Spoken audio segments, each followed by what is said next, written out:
Barrière-Pompi, première escale de la visite du ministre provincial de Mines, Jacques Kaomba, sur l'axe Kolwezi-Mutsaka. Sur place, le constat est lamentablement sinistre. Le patron de mines en province est écœuré face à un amas de désolation. Les bâtiments abritant les services de l'État offrent un visage désolé, l'image d'un parent pauvre. C'est ça la division de mines, les bureaux de l'État, la division de mines. À quelques mètres, les contrastes. Les bureaux du poste de contrôle de Tenke-Fungurume. Ils dégagent une odeur saine qui interpelle. Les offices de service de l'État n'ont aucune enseigne sur les murs, aucune mention. Jacques Kaomba n'en revient pas. Et ça donne quel aspect des bureaux? Parce que vous recevez même les expatriés ici. Vous recevez tout le monde, même les Congolais qui 4 mètres. Est-ce que ça c'est un bureau? Ça c'est en miniature, ça ne donne même pas le sens d'un bureau et tout ça. L'État est costaud. Regarde la référence, comme ils ont mis le bureau de TFM et tout ça. Est-ce que l'État n'a pas de moyens pour faire tout ça? Non, il faut changer.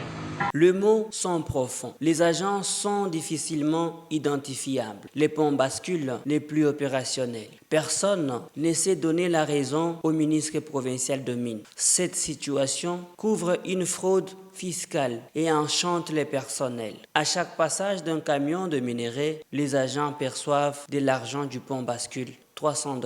Impossible de tracer cet argent.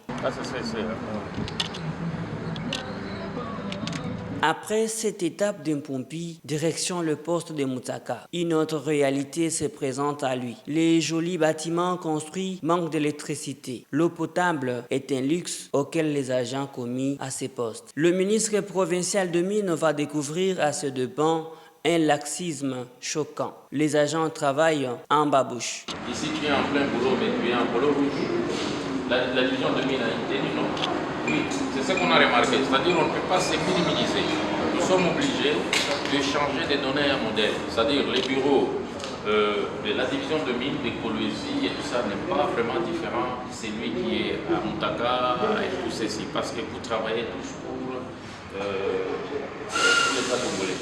Des camions chargés de minerais se chargent du transport sans document entre les deux provinces, le Haut-Katanga et le Lualaba. Sous la bénédiction des agents commis au poste de Mutsaka, les trésors publics enregistrent d'énormes manques à gagner. Vous quittez au Katanga, vous entrez dans le Lualaba, il doit y avoir quelqu'un de l'administration qui doit s'assurer que les produits sont extraits dans le Haut-Katanga, mais ça passe par ici parce que même nous sommes en train de payer la voirie de l'autre côté. Il y a des produits qui sont extraits ici et qui sont consommés de l'autre côté. Mais ça doit avoir un arrangement officiel. La foire a assez duré. Jacques Kaomba a sifflé la fin de la récréation. Le ministre provincial de Mines est déterminé à assainir les milieux. Jacques Kaomba compte renforcer les mesures de contrôle entre les deux provinces, le Lualaba et le Haut-Katanga. Les patrons de Mines envisagent un échange avec son homologue du Haut-Katanga.